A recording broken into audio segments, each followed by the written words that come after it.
Uh, Bismillahirrahmanirrahim. Assalamu alaikum and good morning to all from Kuala Lumpur, Malaysia.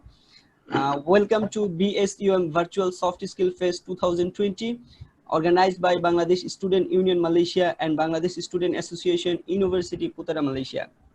As you already know, the theme of this event is Soft Skill for Sustainable Career in New Normal.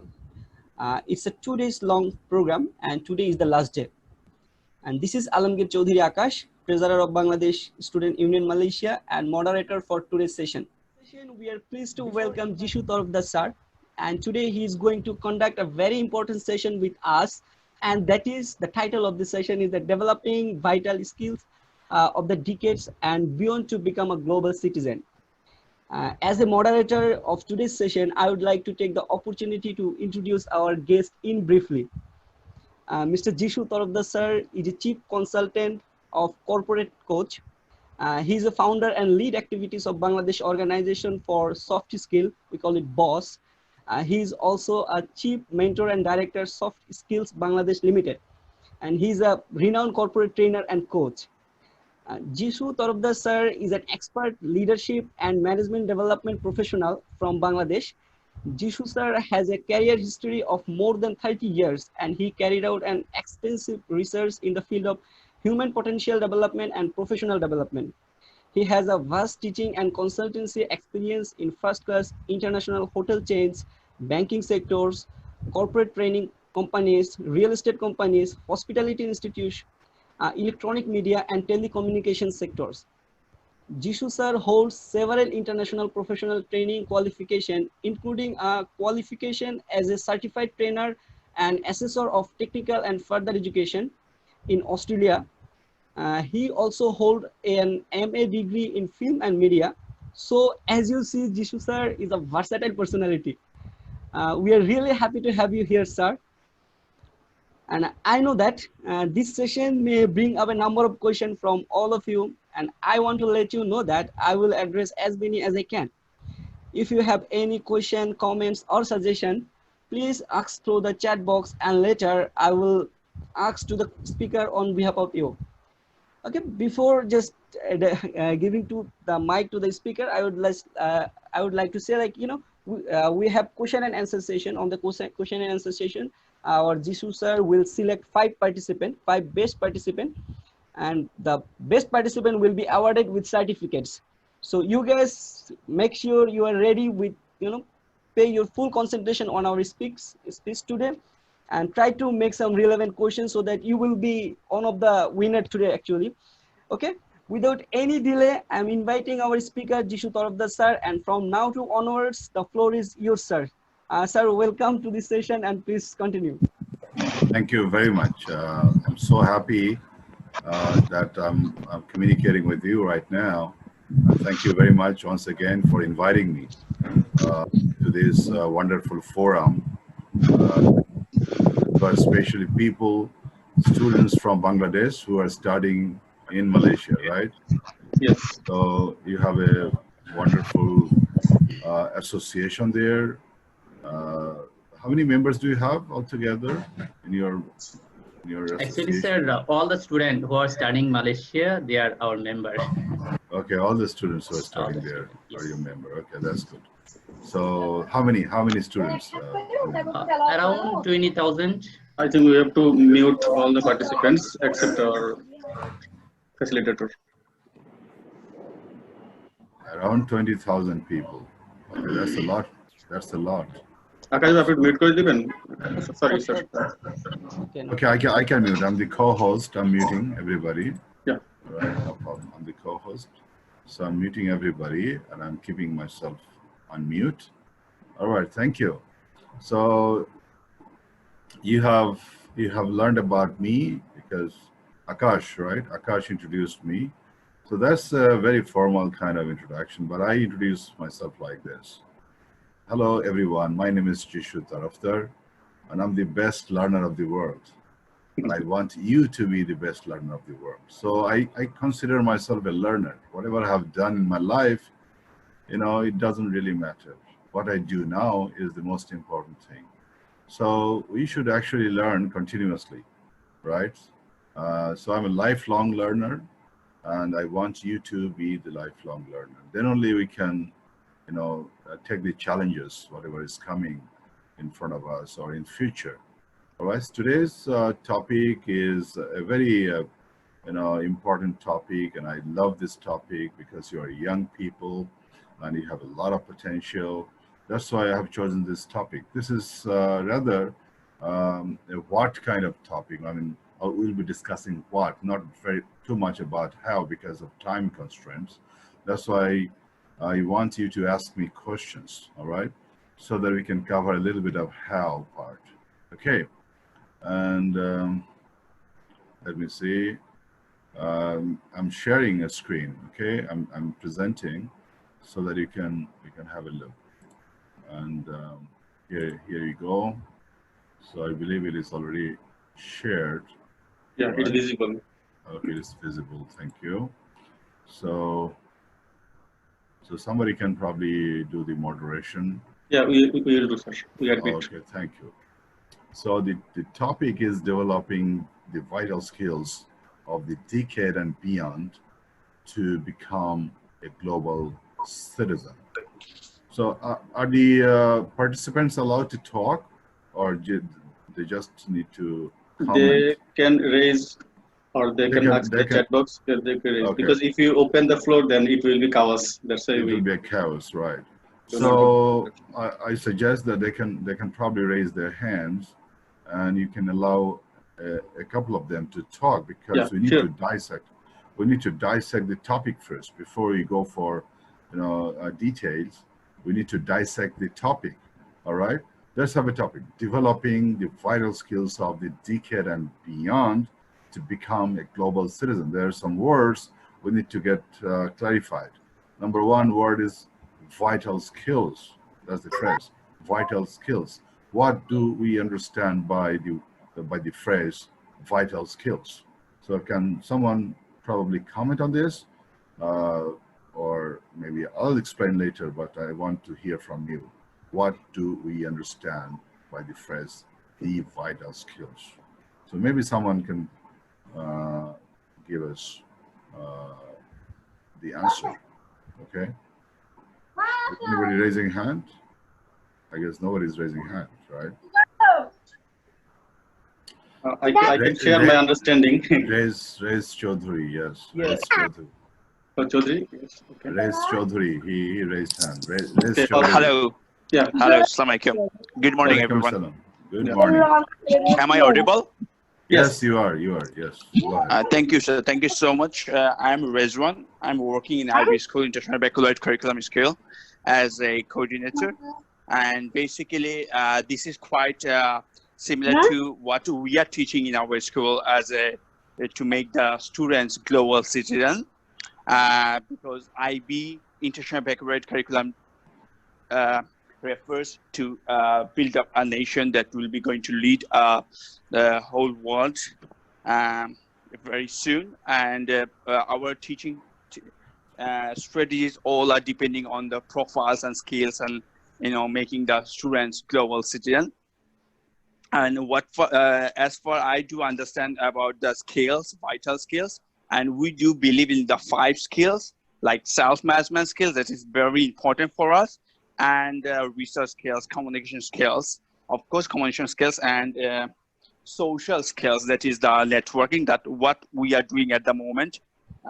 And also this organization is also do believe for networking. Without networking, might not be arranged this kind of session for everyone. And yes, these are the skills, those are believed to make a global citizen. If you want to be a global citizen, you need to be self-managed, well connected, and yes, your communication skills should be very good. Thank you, sir.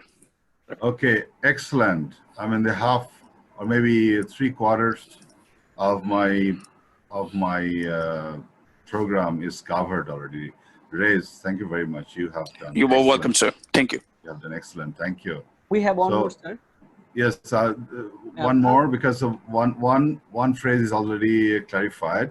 So now we have the second phrase, the decade and beyond. What do we understand by the phrase decade and beyond? Okay, if anyone wants to say something, please raise your hand. Yes. What do we understand by this? Prantik Roy Chomok, do you want to say something about? You already raised your hand. Prantik Roy Chomok.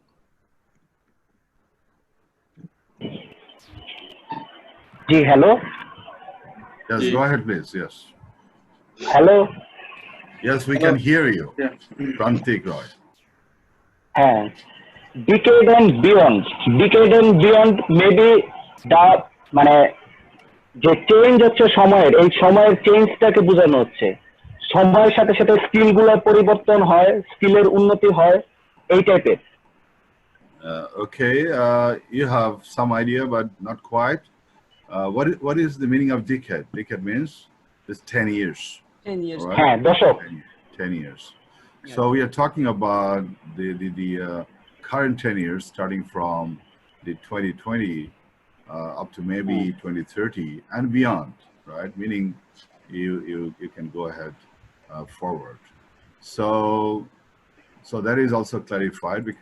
And the third phrase is a global citizen. All right, who wants to clarify this part of this title? Become a global citizen. What do we understand by global citizen? Although Reyes Chaudhary already have explained some, but we have to learn a little bit more about the term global citizen. All right, and then we will be talking about why. It is very important to understand first what is a global citizen, then we can learn about why. Okay, it's very important. I want to tell you something.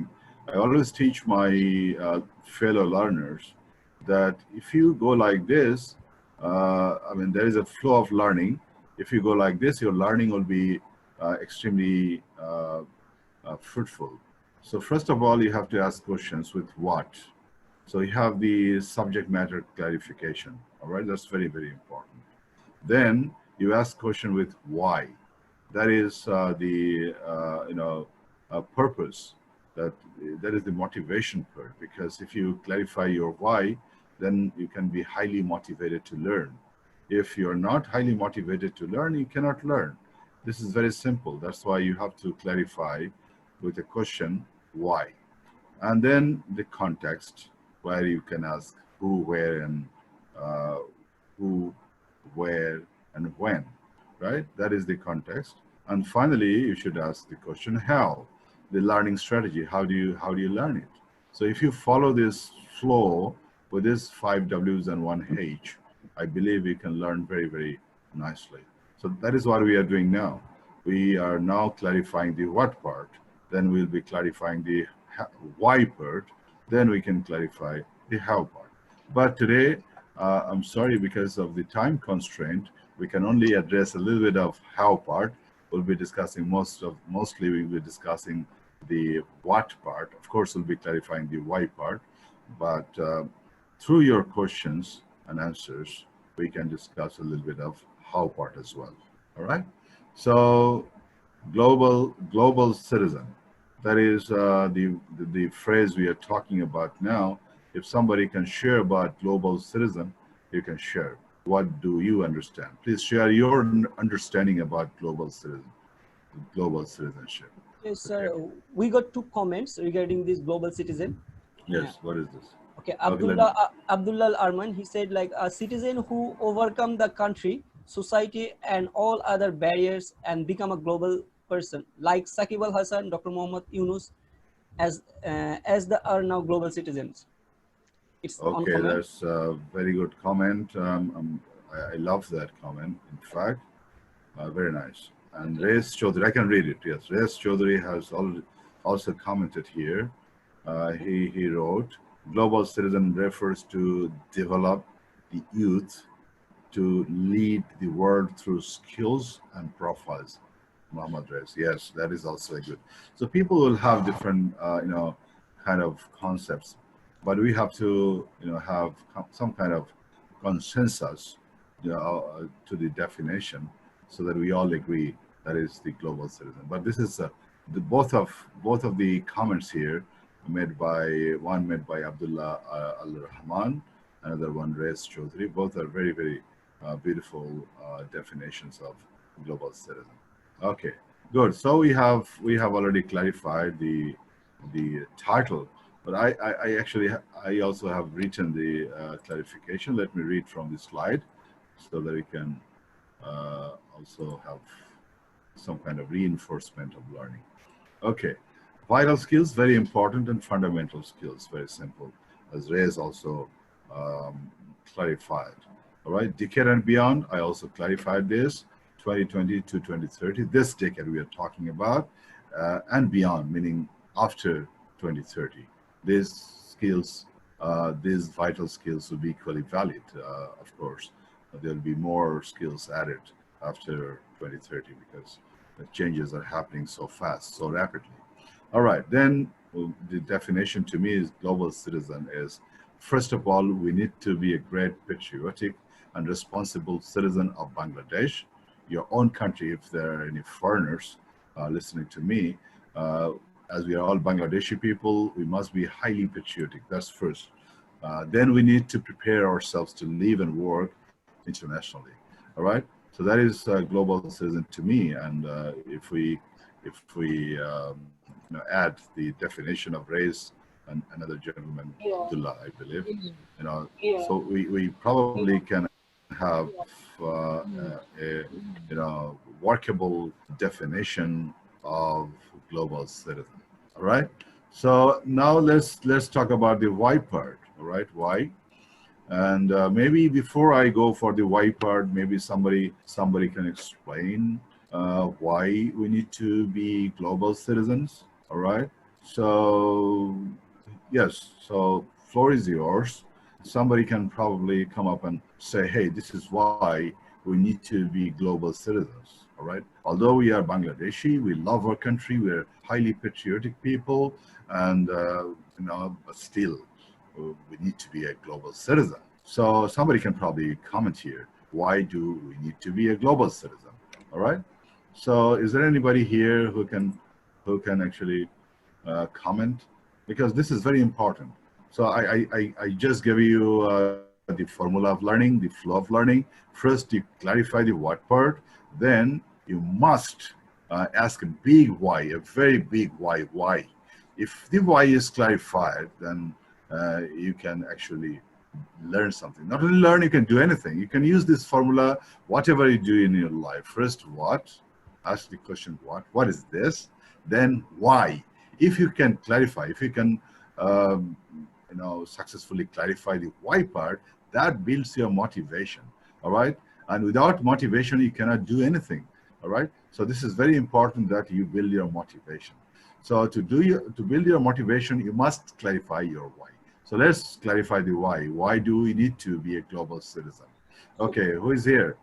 Is anybody raising? Yeah, we got on comment over there. You have a comment. Okay, Alamgir, Akash, you can probably read the comment. Okay, sir. Shahreen Sattar, she said that to cope up internationally through our skills. Cope up internationally. Okay, that can be a good comment. What is cope up? You are always fighting, right? Coping is like you're in the adverse situation, then you are fighting the adverse situation. So it's not always the case, right? Sir, I want to add something, sir. Yes, please, go ahead. So it's like the world is converting into a global village right now. So we wow, who is speaking? Habib, right? Habib. Yes, sir. Yes, Habib, go ahead, please. Global, the world is converting into global village. So we can communicate. We can take culture, like copy everything, whatever information we want to collect, we want to practice every single thing, and we can migrate from one country to another country. We can we can do every single thing, like it's become a global village, like a village. So we can yes, continue our business in different country, become a student in different country, like BSUM, like lots of students there from Bangladesh, they studying in Malaysia.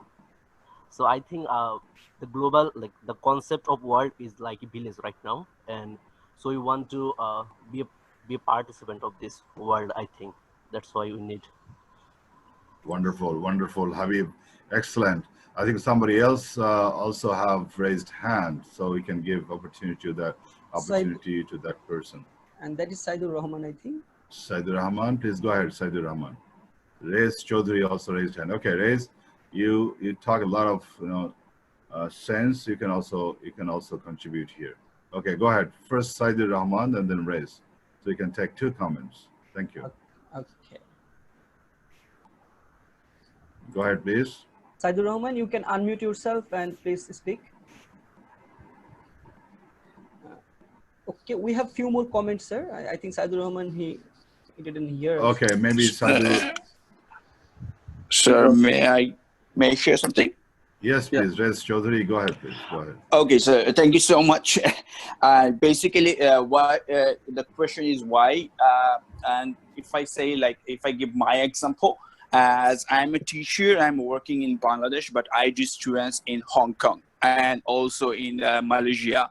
The students are studying in Fairview International School in Malaysia, and I'm teaching from Bangladesh to from other 2 countries students. So that what I do believe, that there is no boundaries to be a global citizen. The whole world is in your hand. So that doesn't mean that where you are sitting, that's not an important question, but how we are going to deal to the whole world, that's the more important for you. Excellent, excellent. Rez Chaudhary, very beautiful. Thank you very much. So you have spoken my mind as well. Thank you. So, okay, thank you. Thank you very much. Let's read my definition of why. Here it is, So I can read from, maybe somebody can read from this slide. I hate to read from the slides. So can someone read from the slide, please? Yes. Sure, sir. If you think so, I can read for you. Yes, Rez, please go ahead. Okay, so in this era of technological advancement, we are and continuously will be living in the global village, either physically or virtually.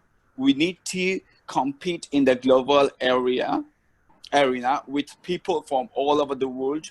If we prepare ourselves only for the country, we will lose the competitive advantage. And also, we have a huge manpower. We cannot be realistically accommodated in a small country like ours. Yeah.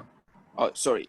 And therefore, it is the smallest idea to smartest migrate. Idea. Yeah. Sorry, smartest idea, yes, to migrate and work elsewhere.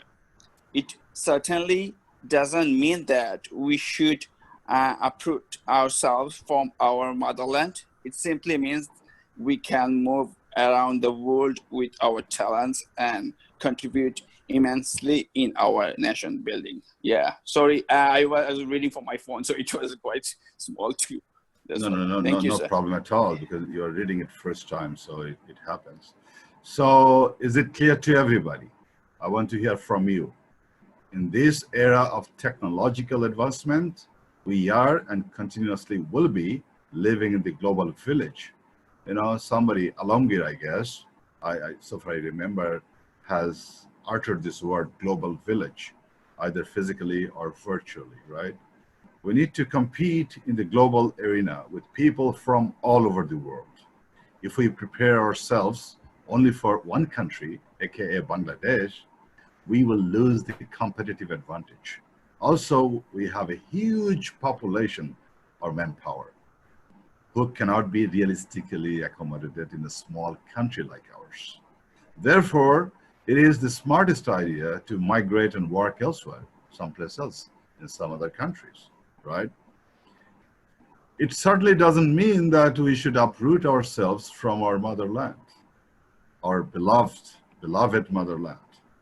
It simply means we can move around the world with our talents and contribute immensely in our nation building. That is why we need to be a global citizen.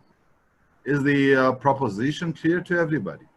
I think Rafi Sina raised hand. Do you have any question or do you have any comment? You can go ahead, please. Rafi Sina, unmute yourself and talk. Sorry, sir, that was actually accidental. That was accidental. That's all right. Thank you very much. That's all right. Okay. So if we are agreeing with this proposition, then I can go ahead. Okay. So you can write in this chat box probably, and in this, I don't know whether they're old. So you can write yes. Maybe you can wish. Yes. We got 2 comments over there. Both are said yes. And 3 also. Both are said yes. We need more yes, because we need to believe in this. Yeah. If we believe in this, then only we can go ahead. Otherwise, that's the motivation part. We have to first believe that, yes, we need to be a global citizen, despite the fact we are highly patriotic people. We are Bangladeshi people, and we love our country. Because we love our country, we need to be a global citizen. Hassan Ahmed raised his hand, sir. If you yes, go ahead, please. Yes, Hassan Ahmed, you go ahead, please. Hassan Ahmed, please unmute yourself and talk. Thank you so much. Assalamu alaikum. Wa alaikum assalam, Hassan. Sir, it's my great opportunity to introduce meet you, because I have most of the time I heard the Jishu Tarafder is the leader or great coach. So this is my pleasure, and I also learn from your one method, like is the breath slow method. This is the WhatsApp method. Yes, and you will discuss about the becoming a global citizen. I think it's the most important thing in the modern technological era. So you also discuss about this, because we don't have any coffee with the technological advantage, or don't becoming the like coffee with the change. So we will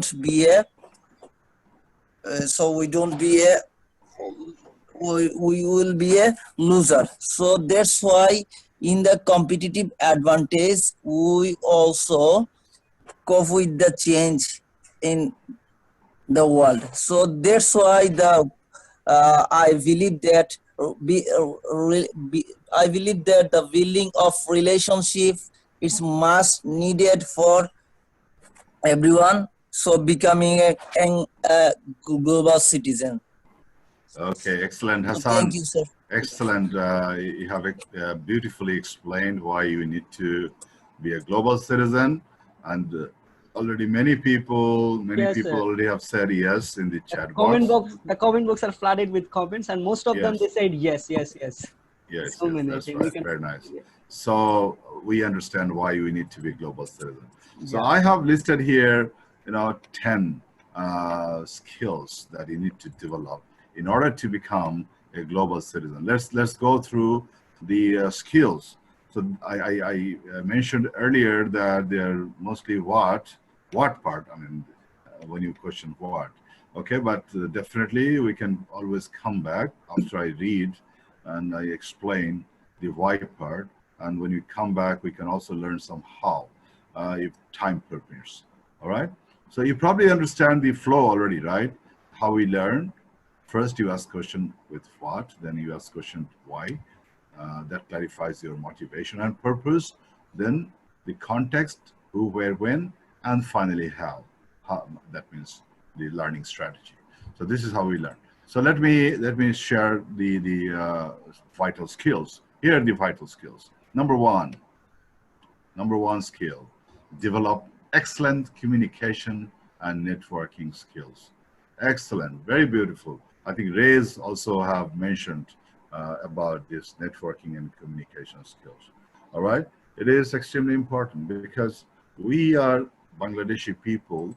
This is the only hindrance I can see. This is the most, highly ranked, hindrance that Bangladeshi people are facing. We are not so responsive people.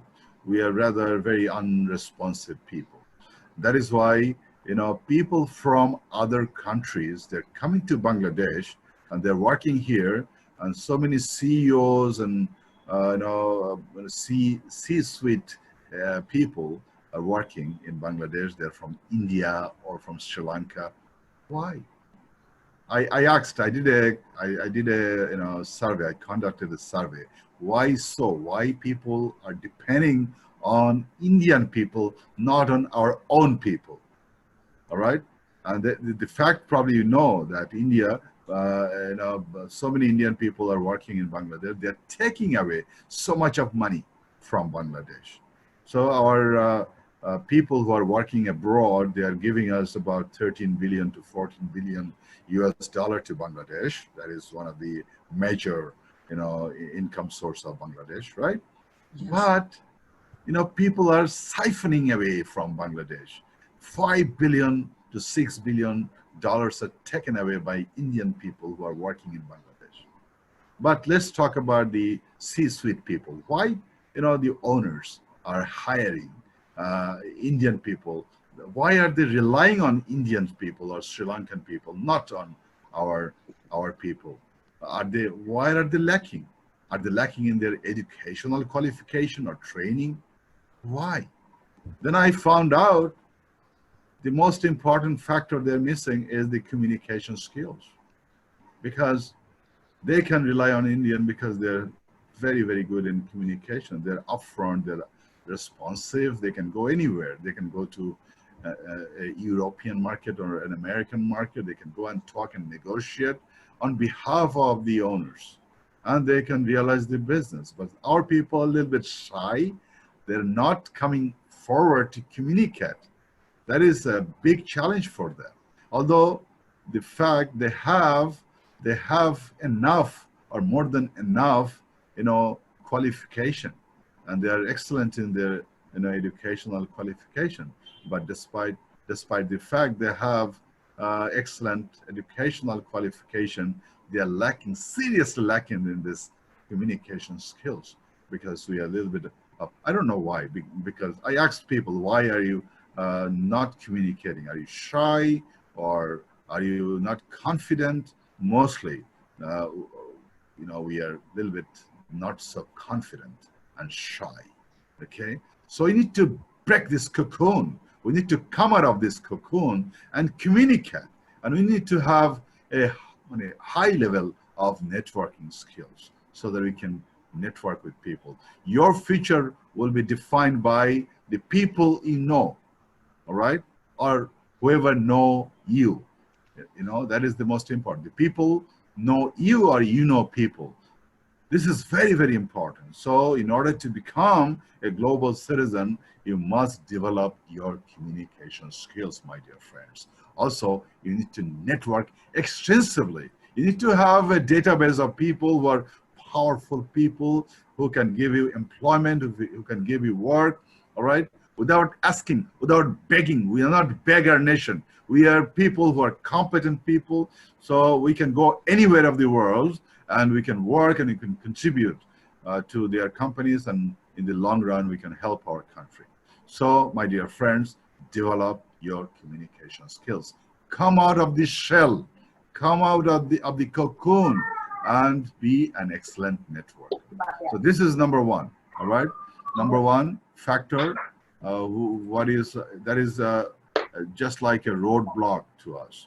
So it cannot be a roadblock forever, all right? It cannot be a roadblock forever. We need to come out of this cocoon, and we need to break that roadblock. All right, let's go to the second part. Number two skill that we need to develop. Build excellent language skills, especially English language. Learn a third language if necessary. Look, language efficiency or proficiency is extremely important. Communication is the mother of success, and language is the vehicle of communication. This is what I tell people. You need to be a great communicator, but how do you communicate? You need to learn languages. Extremely important, all right? First of all, you must learn your mother language very well, all right? Our beloved Bangla. We love our Bangla language very much, right? So, but unfortunately, I've seen people so-called educated people, they cannot even write a page correctly in Bangla. There are spelling mistakes and there's syntax mistakes and so on. It is a shame. It is really a shame. When they speak, they cannot speak the standard form. They speak a colloquial form. I'm not against colloquial form. I love colloquial form of any language, but I love to speak a standard form of language, be it our mother tongue or be it any other language I learn. So that's very important. Then English. English is the lingua franca. This is the international language. Wherever you go, you must speak English. This is the common language, my dear friends. So you must be very, very good in English so that you don't, hesitate to speak. This is another barrier. Because we don't speak English, although we were the colony, British colony for more than 200 years, and we use a lot of English words when you speak, but when you want to speak only in English, we falter, unfortunately. That is really, really, a roadblock to us. What we have to do, we have to learn English so well that it doesn't matter what accent you speak. It doesn't matter. Like Indian people speak their Indian accent. They're not shy, but they speak correct English. So wherever they go, they're confident, they can communicate well. But our Bangladeshi people, they speak broken English. They don't speak correct English. Most of them. I'm not talking about you. But if you have any opportunity to improve your English, please do. That is extremely important. And about third language, that is also important. Look, whatever I'm today because of my language skill, I can tell you that. I can tell you that. Because I studied in Japan a long time ago. As you know, I have a very long career. So I went to Japan accidentally. I didn't want to go to Japan, but accidentally I have been there. And I started learning the hotel management. I got admission in a hotel management school, and then I loved that profession, all right? I loved that vocation, rather. And I picked up Japanese because the medium of instruction was Japanese. First of all, I had to learn Japanese. Then I could continue my study, all right, there in Japan. So that actually paid me off greatly, all right? That paid me off greatly, that language. Because of that language, I got a job in sales and marketing department, all right? And I was looking after the Japanese clientele, all right? And when I was in Malaysia, I worked in Malaysia as well, all right? And I was looking after the Japanese clientele there because we had a lot of Japanese people coming to Malaysia at that time, back in 1996, 97, 98, the 3 years I was in Malaysia. And that time I was stationed at Langkawi. So we had a couple of hotels there. One was now Westin, and that time it was called Sheraton Pradana Resort, and there was one Sheraton Resort. Now there is a 4 Point by Sheraton at Langkawi. And a lot of hotels, Sheraton properties and Westin properties, they're in the same group, all right? Were in Malaysia at that time. So I actually did very well because we had a very good Japanese clientele base. And I was in charge. I was also in charge of training, all right? Training people. So basically I started my training career in Malaysia, all right? Before that I was in sales and marketing department. And then I gradually, shifted to the training department. So look, because of my language skill, especially Japanese language skill, it helped me immensely. Since I lived in Malaysia, I picked up Malay too. I am fluent in, daily life, Malay. So I can go and shop in Malaysia. I can just hang around anywhere. And I'm so very much accepted by the Malay people because I speak the daily life Malay, if not the bookish Malay, just the daily life Malay. So it helps. So whenever I go to Malaysia, I return to Malaysia. I have so many Malay friends, and although everybody speaks English because they are from hospitality industry, I have a lot of friends, from Malaysia. They all speak excellent English and they're doing so well. My friends who are my colleagues who where my colleagues in Malaysia at that time, they are all in different countries. Some of them are in China, some of them in Singapore, Australia, and Europe. They're doing so well because of their language skill. Look at the people of Malaysia. They speak at least 3 languages. If you are like their mother tongue, the Malay and English, and some people also speak 4 languages. If there are Indian people, Indian Malaysian people, some of them I have found they speak 4 languages. Because of their language skill, they can communicate with each other, and they can also communicate globally. So my dear friends, it is extremely important that you become an excellent communicator and networker. Also, you have to build the language skills. There is no way out if you want to be a global citizen. All right, so that's number 2. Let's talk about number 3. Be tech savvy. Learn to use technology extensively. We cannot live without technology, my dear friends. All right, I tell people, if you want to be a young person forever, you need to embrace technology, whatever is coming. Like myself, I always embrace technology, whatever is coming. All right, right now I have embraced technology, like we are using a Zoom platform, we are working remotely. All right, this is one of the ways that we can be a global citizen. But don't limit yourself like this. All right, so you can learn more about technology. You can use AI and VR and whatever technology coming in front of you. All right, so you have to be one step ahead of the technology so that you can embrace the technology coming. All right, if you can adapt to technology, then you can successfully be a global citizen, my dear friend. All right, that's number 3. I believe I have explained to you well, and I made my point. Okay, let's go to number 4. Number 4, be the master of your craft. That is, you have to have your domain knowledge, hard skills, extremely important. Be the best-in-class professional. All right, you have to be the master of your craft.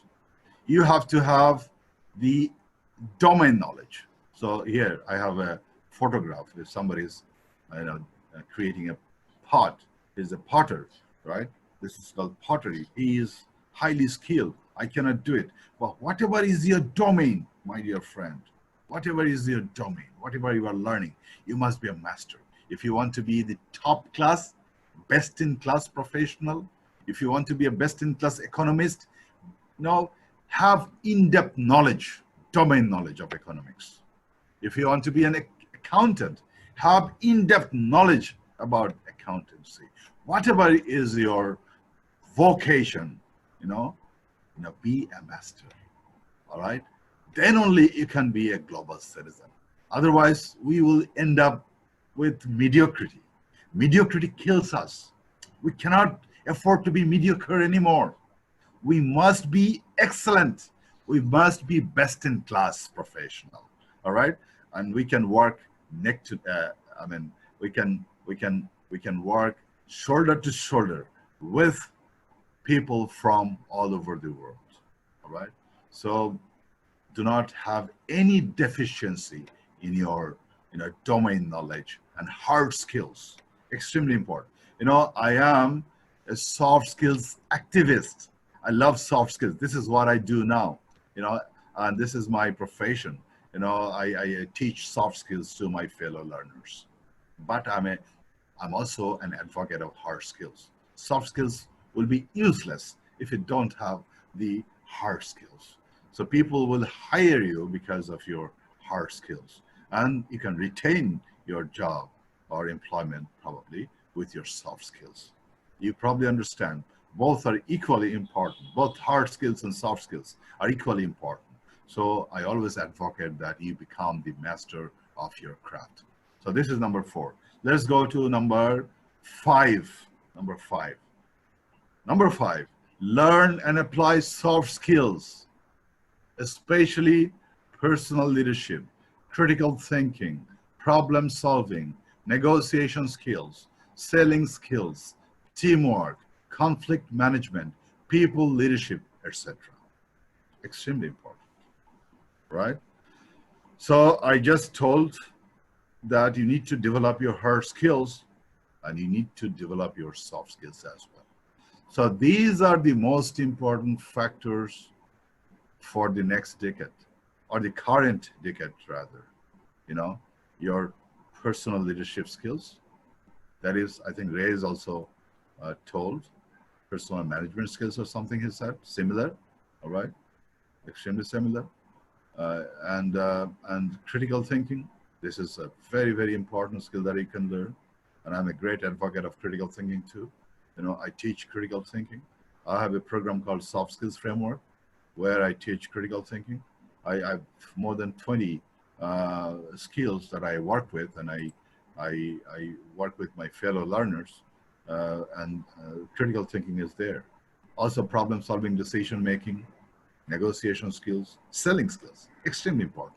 Wherever you are, you must sell.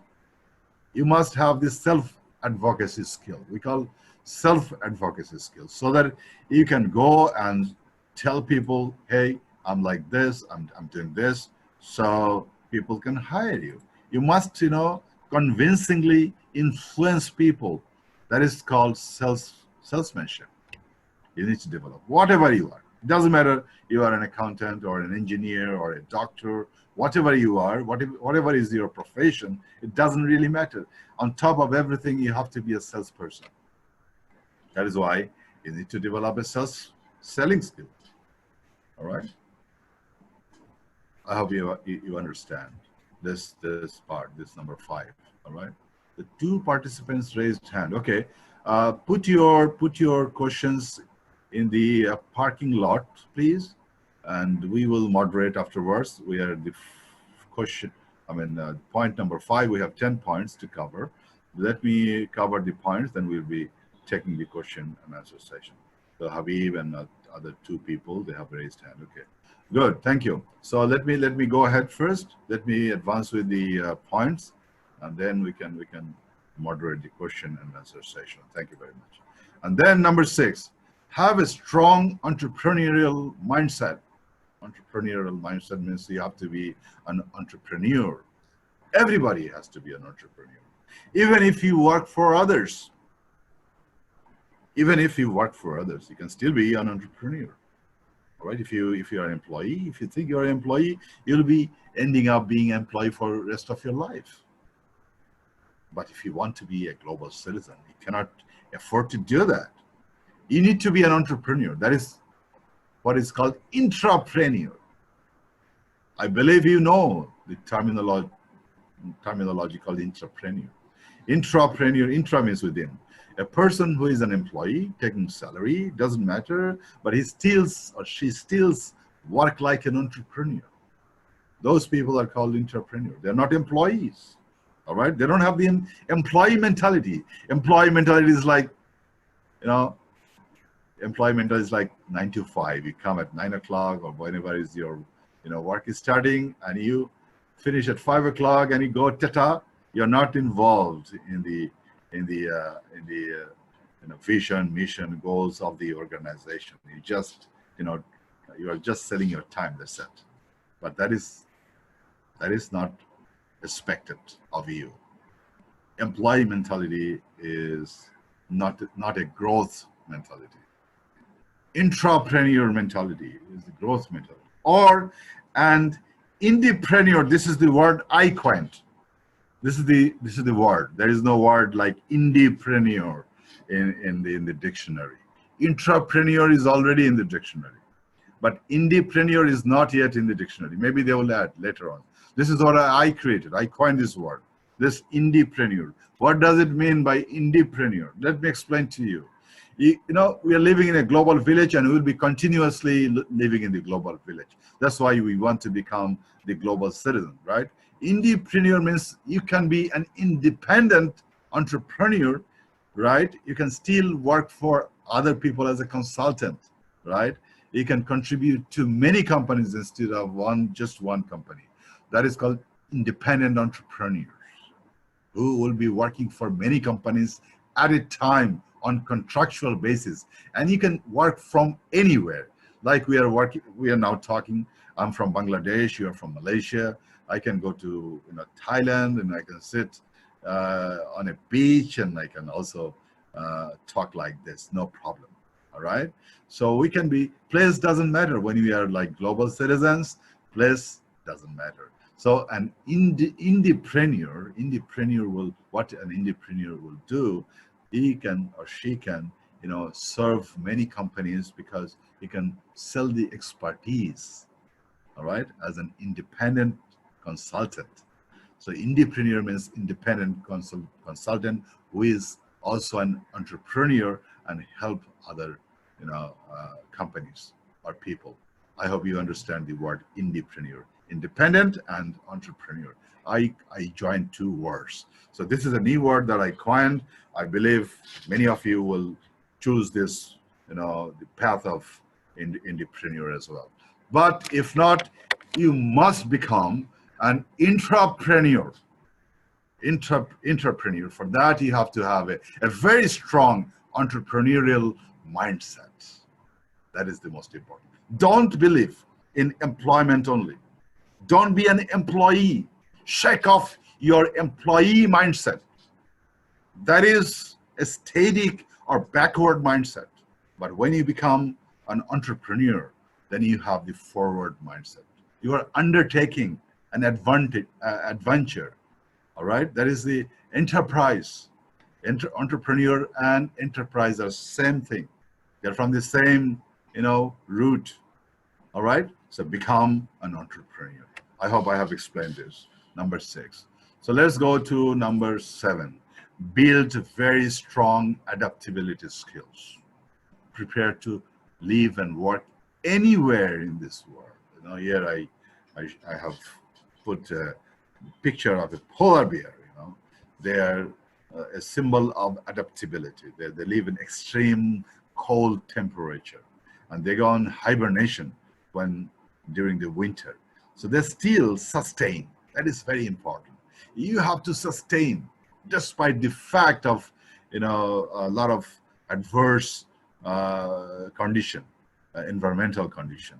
So you have to sustain, you have to survive, you have to, you know, then you can thrive. That is, so in order to thrive, first of all, you have to survive, you have to sustain. Then you can strive to thrive. All right, extremely important. So if you have choice, if you're like homesick and and if you have like options, like this is not good, this is bad, whatever is coming, it doesn't matter, because you are a global citizen. You can go anywhere and you can finish your term and you can move around, no problem. All right, no problem with that. So do not have any negative attitude about the place. The most important thing is your work and is your life. That is why, you know, you have to have a strong adaptability skill. You have to manage the change. Extremely important. If you can manage change, then you can adapt. If you cannot adapt, you cannot really cope. Somebody said the word cope, right? You cannot cope. Extremely important. Number 7. Now let's talk about number 8. Be ready to evolve. Anticipate what's coming next and upgrade your skills accordingly. Extremely important. Whatever skill you have today, right? You have to see what's coming next. I have given a symbolic picture here. Like we used to use tungsten bulb because it was consuming a lot of power. Then we switched to this fluorescent bulb, right? And now we use LED bulb. So look at the evolution from tungsten bulb to LED bulb. And before tungsten bulb, probably used something else, maybe a gas bulb or maybe a kerosene lamp. But then we evolved to tungsten bulb. Then now we have evolved to we don't know what's coming next. Maybe there'll be light emitting diodes more efficient than now, so we'll be consuming less power. So this is only a symbolic picture that I put here. That means we have to evolve. So you cannot just retain your skill, you have to upgrade continuously, and you have to be able to anticipate what is coming next, and accordingly you have to change yourself. So you have to adapt and you have to evolve. Both are important. Number 7, you have to adapt. And number 8, you have to evolve. Okay, both are extremely important. Both are part of change management. Okay, and now here is number 9. Number 9 is understand diversity. Extremely important. Respect other people's socio-cultural values and accept people from all over the world. Extremely important. You know, when you want to live in the global village, when you want to be a global citizen, you have to understand the diversity, people from all over the world, because we are so conservative sometimes that we don't want to understand why they do the way they do. But if we have the empathy, my dear friends, then only we can understand diversity. Then we can accept people the way they are. Then only you will be accepted by other people. Otherwise, you will be not accepted if you don't accept other people's socio-cultural values and respect other people's socio-cultural values. And because you are a global citizen and people will come from all over the world, all right? And you can work, with them, shoulder to shoulder. You are no less, no more, all right? You have to think like that. You're not superior, you're not nor inferior, all right? We are equal. People from all over the world, they are equal. And you have to, have that kind of understanding. You must respect, all right? That's number 9. If you want to be a global citizen, understand diversity and respect other people's social cultural values, all right? Number 10, here we go, number 10 and final. Be highly patriotic. I told you earlier, wherever you go, always stay connected with your roots and try to bring foreign investments to our country. Because you are global citizens, you have more connectivities, and you know people from all over the world because you are a great communicator and great networker. You know many people, right?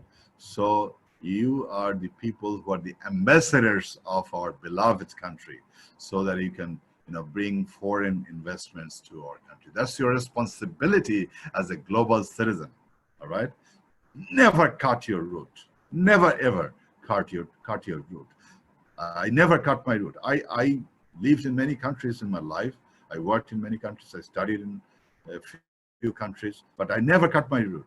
Now I'm back to my own country, and I'm contributing to my country by providing this learning and development lessons to my fellow learners.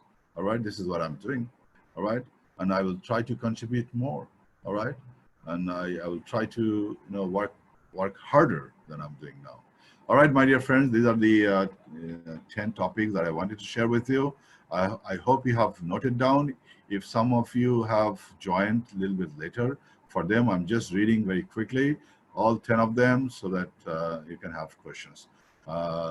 A few people already have raised their hands, and they can ask questions first, then we can have a mini question and answer session, provided time permits. What is the time now? It's 10 o'clock, already 1 hour gone, so maybe you can have about 15 minutes to 20 minutes to moderate the question and answer session. Before we go for the question and answer session, I'm just revising the points once more.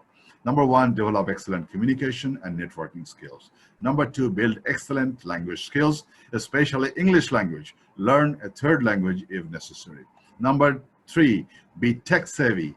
Learn to use technology extensively. Number 4, be the master of your craft, i.e. domain knowledge, hard skills, etc. Be the best-in-class professional. Number 5, learn and apply soft skills, especially personal leadership, critical thinking, problem solving, negotiation skills, selling skills, teamwork, conflict management, people leadership, etc. Number 6, have a strong entrepreneurial mindset. Even if you work for others, be an entrepreneur or indepreneur, all right? Number 7, build very strong adaptability skills. Prepare to live and work anywhere in the world. Number 8, be ready to evolve. Anticipate what's coming next and upgrade your skills accordingly. Number 9, understand diversity. respect other people's socio-cultural values, and accept people from all over the world. Number 10, be highly patriotic. Wherever you go, always stay connected with your roots and try to bring foreign investments to our country. That's it. Thank you very much, my dear friends. I'm stopping sharing this presentation. Now we have the Q&A time. Let's go. Q&A time. Okay. Okay. Thank you, sir. Thank you, Jishu Tarafder, sir, for this great session. The session was really insightful, effective, and lively. I believe all participants will be highly benefited from this session. So as I promised earlier, our sir he also told us, like, I'm going to address the participant question now. The comment box are already flooded. So I will pick few of them because, okay. But before raising the question, there was two person, they already raised their hand. Can you give them a floor first, sir? Or yeah, yes, please go ahead. Thank you. Okay, Hassan Mahmoud, you can unmute yourself and talk, please. Hassan Ahmed, sorry. Hassan Ahmed, you can unmute yourself and talk.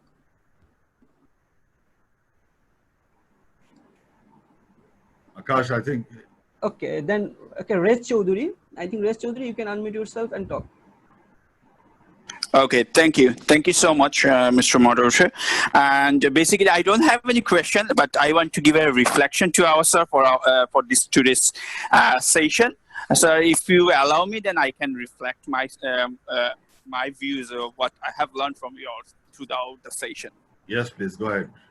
Okay, so that I do follow in my class that after every class we used to give the reflection to the students, so they used to get this as an exit card. As a trainer, you are also, I think, know about the exit card. So it's the time for exit card, and the reflection is like 2 stars and 1 wish. So for if I say the 2 stars of your session, 2 stars is, one is your communication skill is really good, and the slides are really wonderful. And 1 wish, if I say 1 wish, I wish we could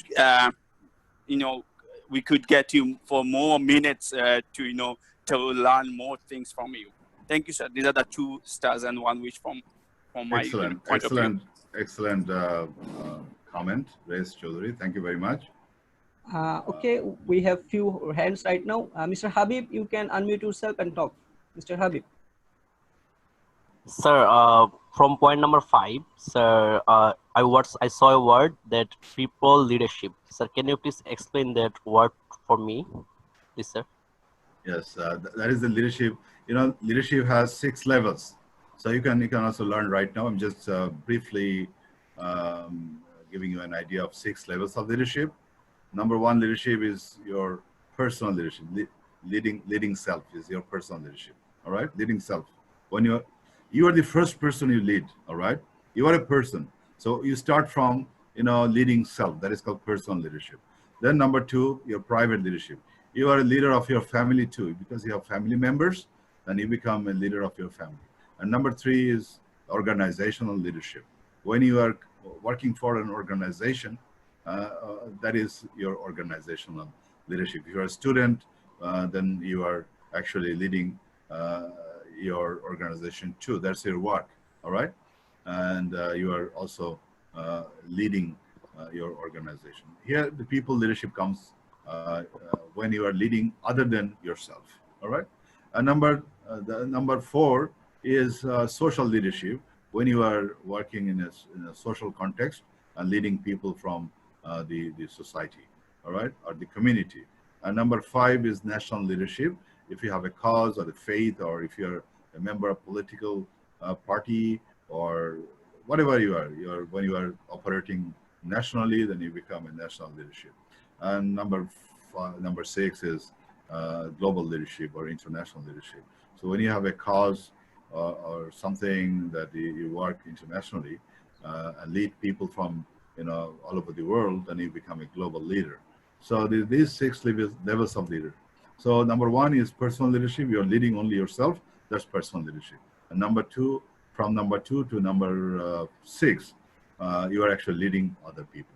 So you have to learn how to lead other people too. That is people leadership. I believe you understand now, right? Thank you, sir. Thank you, sir. Nice explanation, sir. Okay, sir, we have few questions in our chat box. If you allow me, I can read out those. Yes, please, go ahead. Okay, Pranti Kroy Chomok, actually she asked 3 questions to us. Like, first question is all global citizens are leader? This is the first one. And the following one, he wants to know, like, how can we develop our professional skill?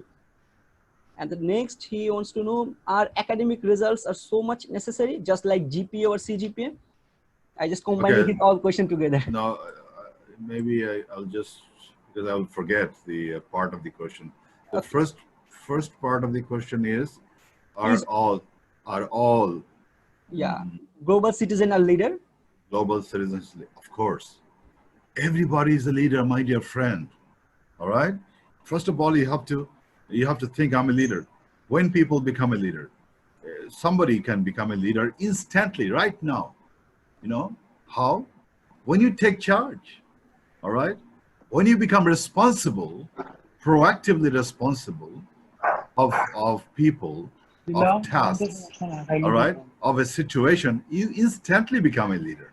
So of course, because you are global citizens, you are a leader, because you have taken, the charge, the responsibility of yourself and of your family and your people and work. I just explained 6 levels of leadership.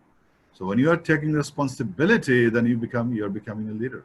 So everybody, yes, to answer your question, yes, everybody is a leader, and especially global citizens. You are, of course, are leaders. And what is the second part of the question? I can read. Okay, he actually the question was, I just combined all the question and I put it a different place. That's right. Okay. Okay. The next question is, how can we develop our professional skill? And he also mentioned that, does CGPA matters? Okay, professional skills. So in the professional skills, you have the hard skills, right? You have to apply, through training. That is the only way that you can develop your skills, through training. What is training? Training means practicing. All right. The more you practice, the more you learn, because you'll be doing mistakes, and then you can gradually, rectify those mistakes, and you can be excellent in your skills. If not perfect, perfection may not be achieved, but you can always have a benchmark like 80%, 90%, and you can achieve your benchmark. Then that is the excellence. So you'll be opting for the excellence, and through training you can learn. Without training, you cannot learn. You may have some knowledge, but if you cannot apply those knowledge, then unfortunately you cannot be professionally sound. So whatever knowledge you have, you must be having an in-depth knowledge, of course, but you have to apply those knowledge in reality. Then only you can be skilled. This is how you develop your professional skills. All right. Okay, sir. Shaharul Islam, he asks, like, how can I self-motivated for learning English language? Okay, I'll be back in 1. Sir, you are just unmute. Okay, I just unmute yourself. Sir, you already got. Okay, sir. I'll be back in 1 minute. 1 minute. Oh, okay. It's okay. I'm just requesting our all participants. If I believe you guys are enjoying. We almost like 110 right now. The more participants are joining. So if you have any question to our honorable speaker, I think you can. You can raise hand also. Yeah, you can raise hand, or you can ask through the chat box. I will try to address as many as I can. So we got so many questions. Like, okay, it's okay. Still, you can ask questions through chat box. Okay. And he's one of the best speaker in Bangladesh, career coach. He's one of the best career coach in Bangladesh. We are really actually happy to have him here today. So I think our all participants, we all are happy actually. It's okay. Okay. I can just tell you all more things. Our next speaker is almost. He's here also. He's ready for his presentation. So I think once we finish this session, we just directly go to the next session. So you can ask. Still, you can ask many questions.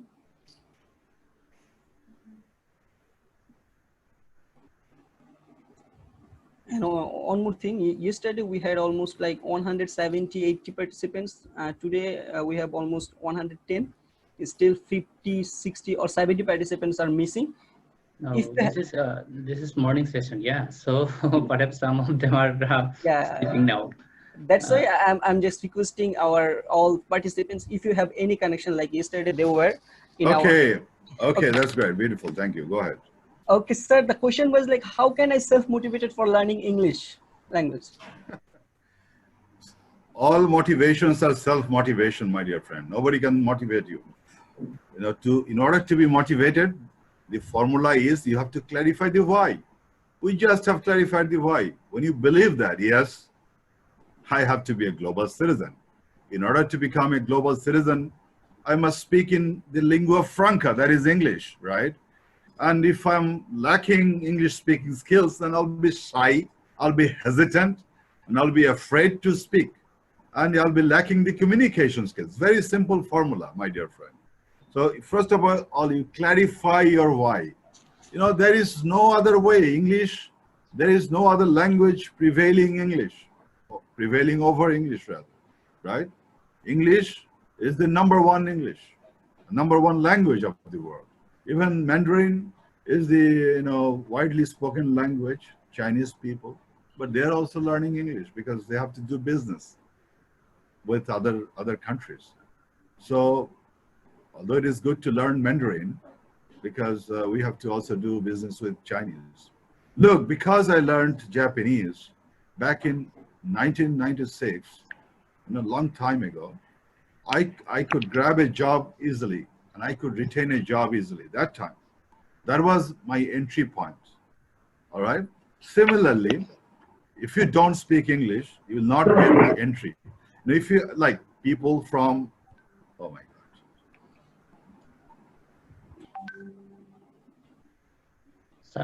Sir, unmute করে দেন. Yeah, sir, he already unmuted. ইচ্ছে করে মনে হয়, sorry, urgency আছে মনে হয়.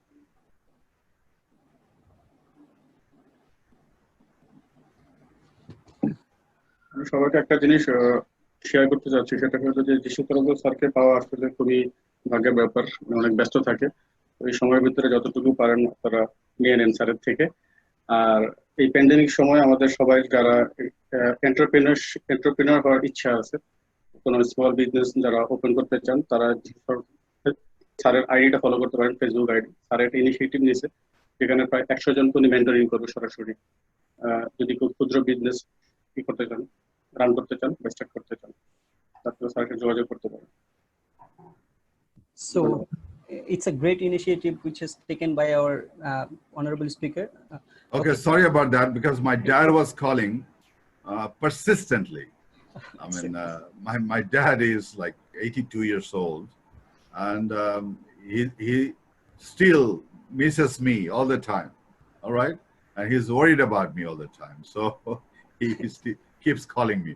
I just told him that I'm busy. I'm now working with my fellow learners, Bangladeshi students, but he didn't probably understand because he's too old.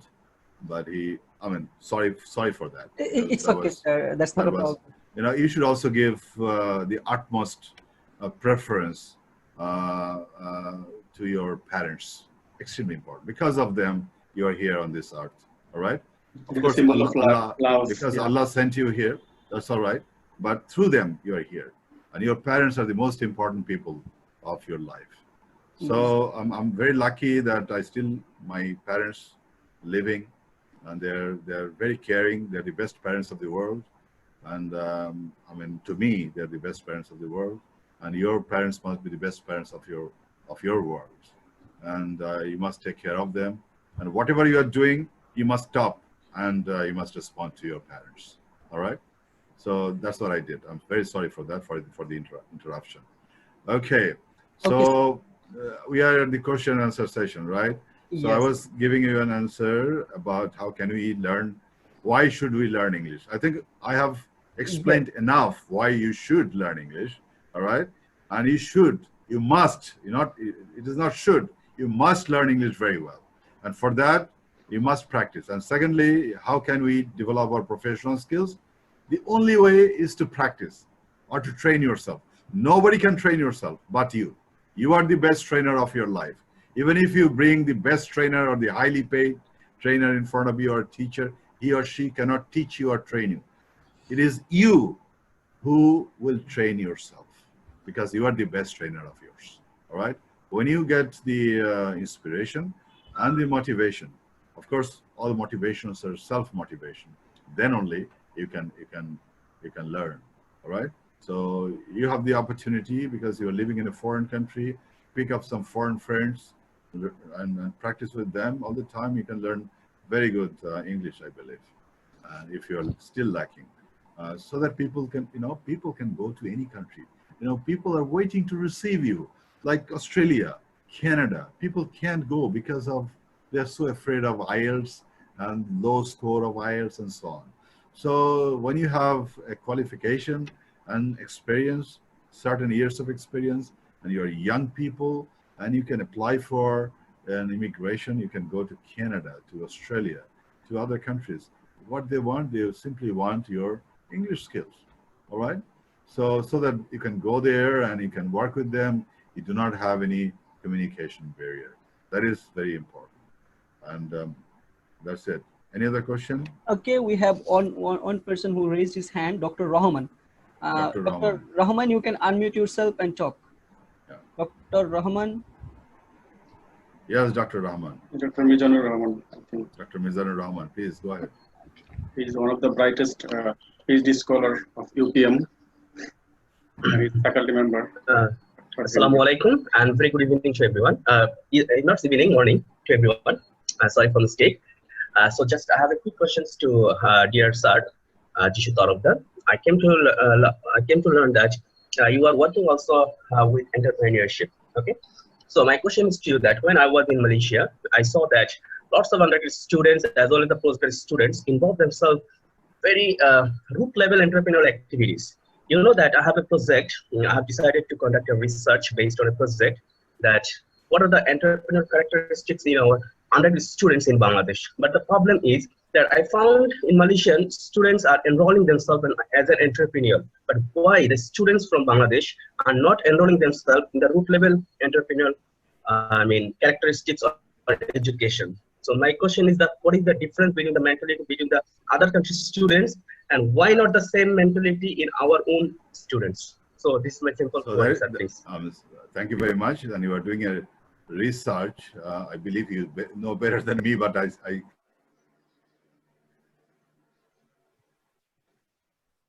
variables and factors. There is no single cause for anything. As a researcher, you probably know that there is no single cause for something. There are so many variables that actually constitute the final answer.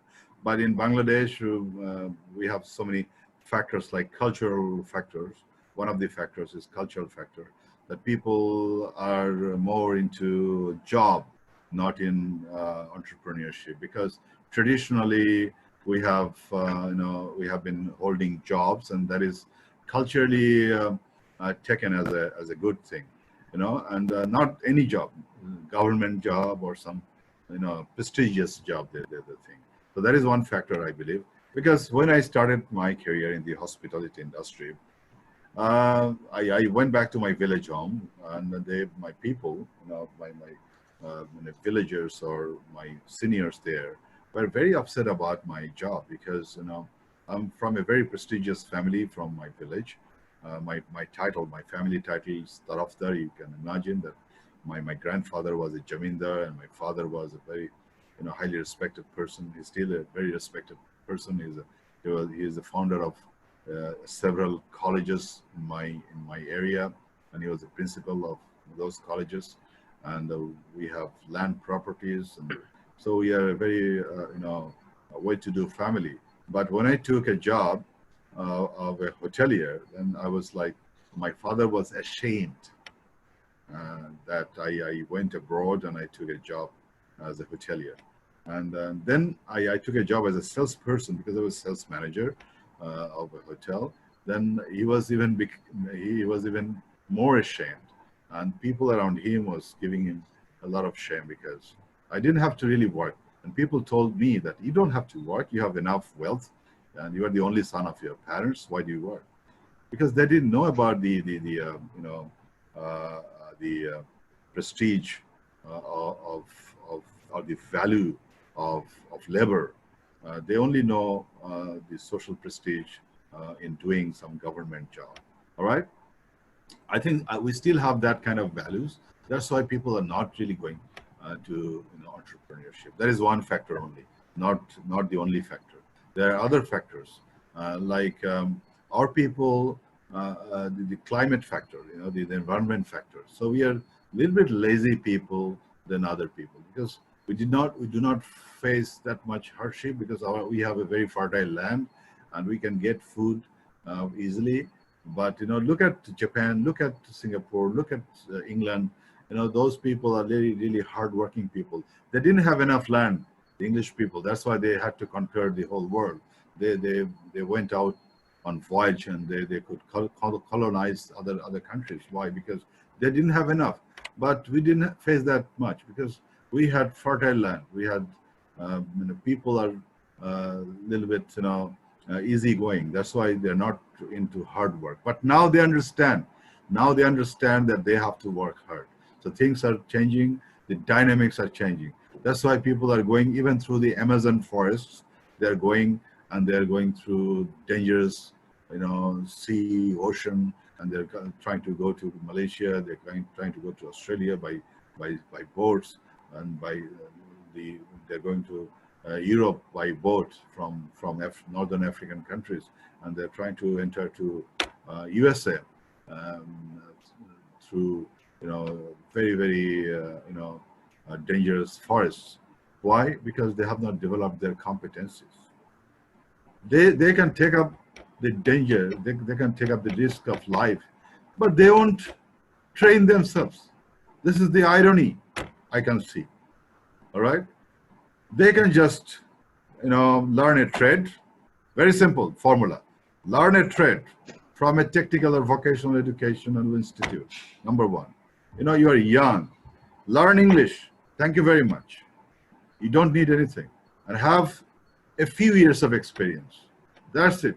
Apply for immigration, and immigration is almost certain, because if you see the list of skill lists of those countries, they're always looking for electricians, plumbers.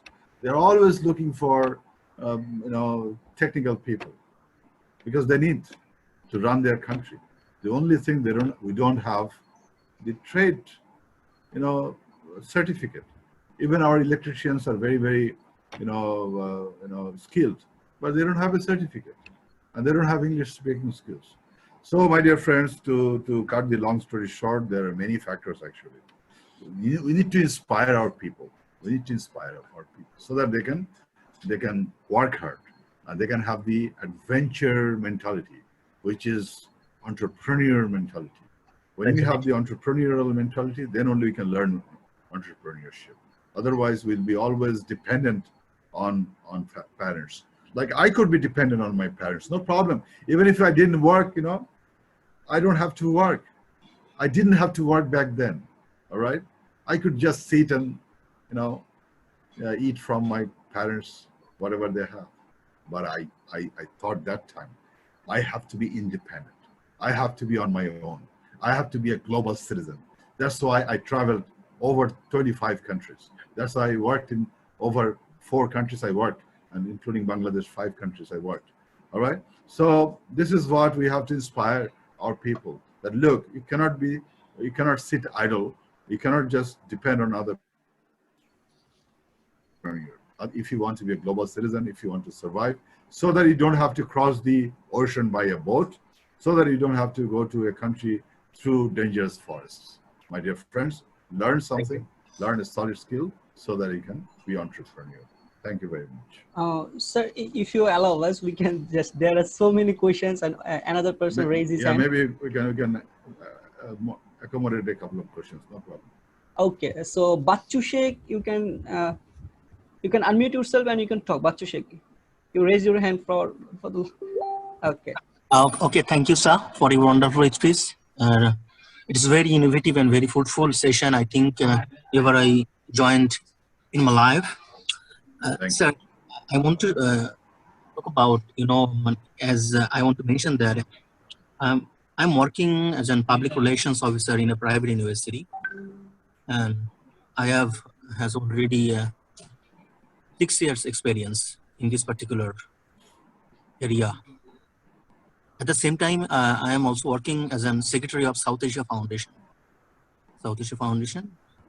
So my, in order to get a good communication job, or in order to get a better position in development sectors, I want to part of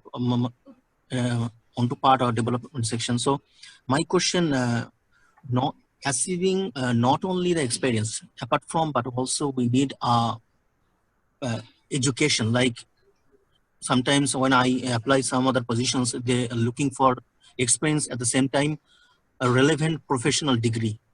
So my request to you, how could we achieve or get some professional degrees in abroad? Because I face this problem many times, but you doesn't have that enough experience, but you will get a good job. Is not about that. They are also looking at the same time how much experience or how we have the academic knowledge. So please suggest me some suggest us those are want to want to see ourselves in a good position in future in our particular area of interest. My request to you, please provide some suggestions regarding how do we get just very related scholarships in abroad. It might be from India or Malaysia or some other European countries. Please, if you have this information available, please let us share. Thank you, sir. Okay. Are you stationed? I think you're stationed in Malaysia, right? Is everybody stationed in Malaysia, or some of you are stationed in Bangladesh as well? I don't know whether Bachu Sheikh is stationed in Bangladesh or in Malaysia. If you are stationed in Malaysia, I believe you're already there. I mean, you are working. Sir, I'm not my station will be in Malaysia. I want to work in Bangladesh. I want to settle in Bangladesh, but I want to complete a degree. And in Malaysia there are a number of professional degrees available, but we don't know how to get this opportunity, this fellowship, because money is a problem. Money is a problem because I want to complete this course might be 1 year or 1.5 year or no, 1.5 year, but here is the money's problem. So how could you get this scholarship or fellowship? Okay, first of all, you have to clarify your ikigai. I tell my fellow learners, ikigai is like you have to clarify your vocation. What do you want to do?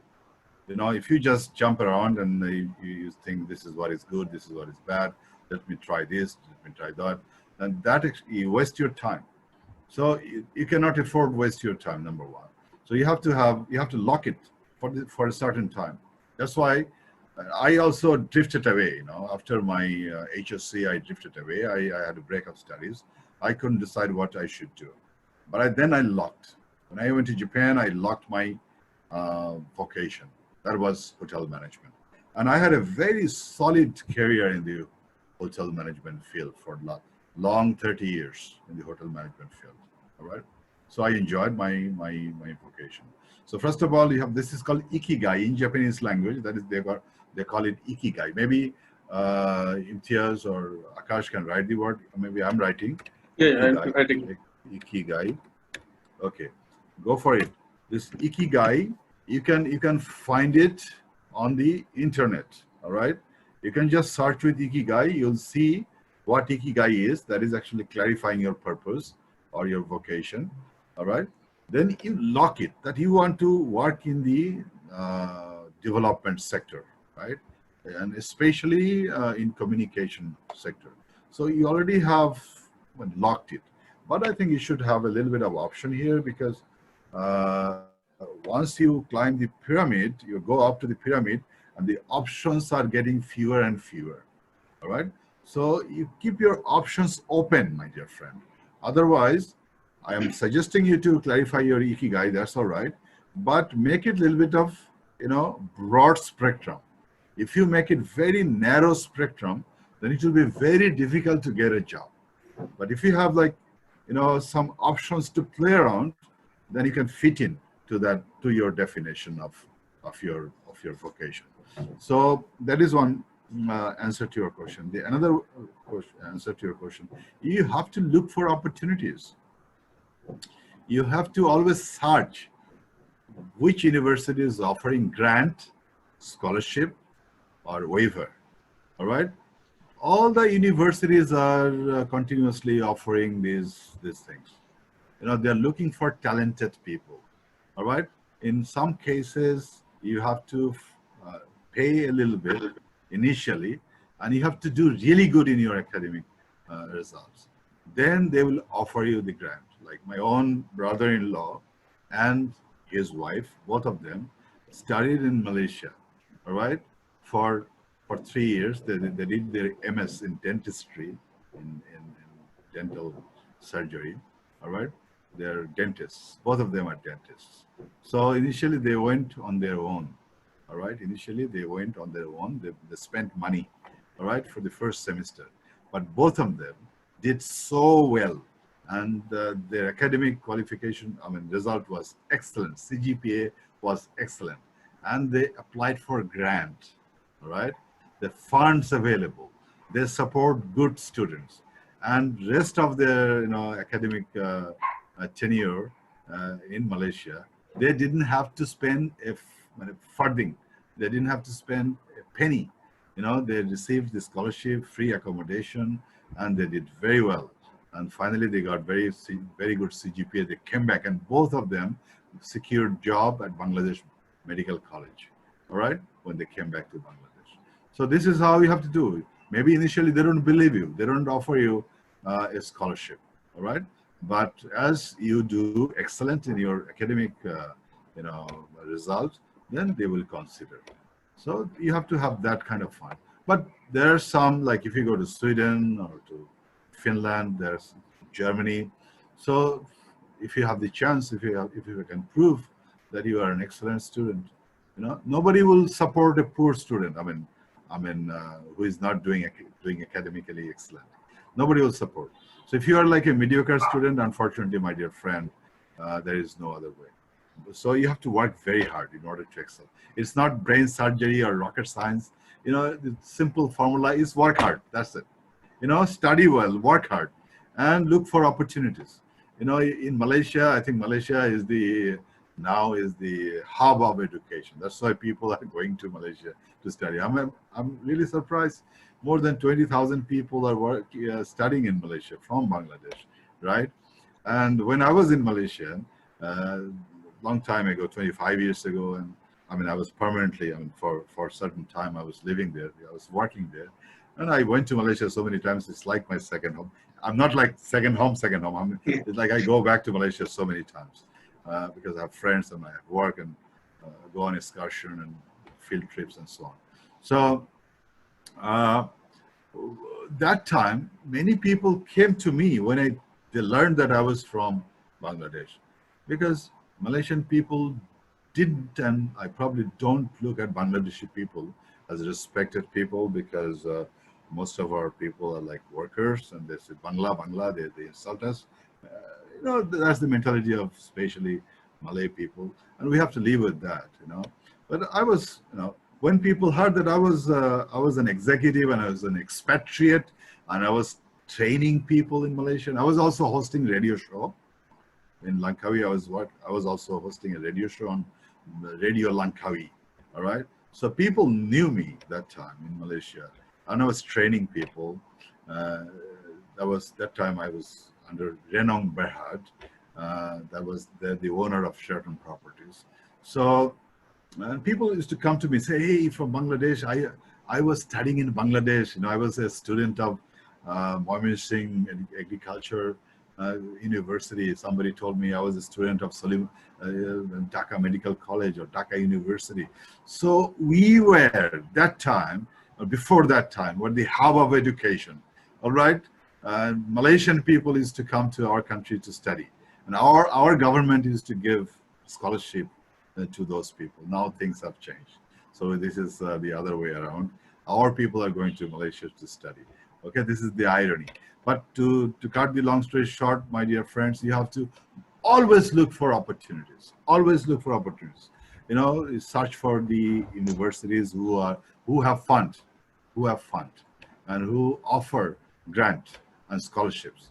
All right, and who offer waiver. So then work very hard and do good wherever you are studying. You must have this CGPA. Somebody asked me, is CGPA important? Yes, CGPA is extremely important. If you don't have good CGPA, you don't have a good entry. All right. For your entry, CGPA is very important. And to retain your job, that is a different ballgame. Many people with good CGPA, great CGPA, they cannot retain their job. They don't do well in their job. All right, that is a different ballgame. But to get an entry, you need a great CGPA. All right, that is very, very important. So do not neglect your CGPA. All right, whatever you do, study very hard. And now you have the system, tracking system. You know how you are doing because you are not getting the CGPA all on a sudden. You have the progress report, right? Every time you are appearing for an exam, a test, you are getting some points. That is accumulating to your final result. So if you are lagging behind, I am suggesting you that you work hard, all right? And you get a good CGPA so that you can apply for scholarship. When you are applying for a job, people will say, hey, this guy has a great CGPA from a prestigious university, not from any unrated university, all right? A good university. Most of the Malaysian universities, they have rates, and most of them are good. I believe you are studying at the universities, they must be good. So these are very important. University ranking and your CGPA. If you are studying in a university that doesn't have any rank, nationally or internationally, and that has a bad reputation, then it will not help you, unfortunately. So you have to be very careful in what university you study and what CGPA you have. These factors will give you the entry. I've seen people maybe from a college, they don't have a good CGPA, but they do excellent in their job, in their work life. That is different ballgame I told you earlier. But first of all, you have to have an entry. So CGPA is very, very important. Okay, do not neglect it. And also, you have to look for the avenues and opportunities where you can apply. Then you can transfer your credits to that university, maybe if they're offering the grant or the scholarship. All right, thank you. Okay, sir. Thanks a lot. Thanks a lot. Actually, there are so many questions and some. Okay, as we have running out of time, I think we can't take any more questions. So thanks, Jishu Tarafder, sir, for this wonderful session, and it's one of the best session ever we attended. So, some of our actually the participants they already mentioned in the comment box. So we are really happy and blessed to have you here, sir, and we believe in future we will get you again in our platform. So we are actually. I'm so humbled, and I'm really, really happy to be with you. You are my fellow learners, all right? I always tell my fellow learners that this is not the end of our relationship. Like Imtiaz is already my fellow learner, and that's why I agreed to be with you. And he proposed me whether I can moderate a session. Yes, of course, why not? That's my privilege, my opportunity to communicate with the young generation, because you are the asset of our country. So you will take our country ahead. All right. So my dear friends, I'm so happy. I believe this is also available on internet, right? On Facebook, is it? Yeah, yeah. It recorded version we also uploaded in our YouTube channel. Yeah. And okay, then I'll watch later. Okay, we have our own YouTube channel and Facebook. Actually, we wanna upload this video both of the place.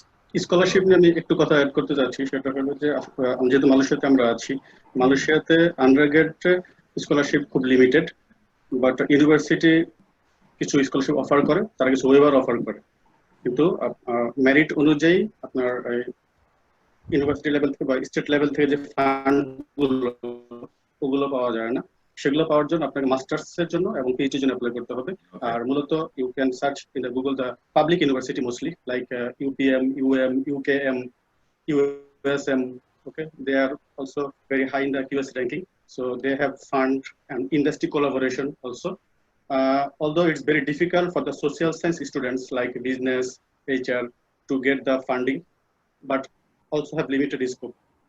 But the engineering, mostly the electrical, civil, they have industry investment into the university linkage, so they can easily avail the opportunities. So you can search in the Google, and also BSUM and BSUPM also frequently organize the workshop and information session. Last month also we organized one of the session regarding about the scholarship opportunities. So you just follow our pages. Okay? We'll frequently update. All right, great. I'm so humbled and so happy to be with you, my dear friends. I hope to see you again. As I just mentioned that this is the beginning of a relationship. So you can always connect with me. You can follow me on Facebook, on LinkedIn.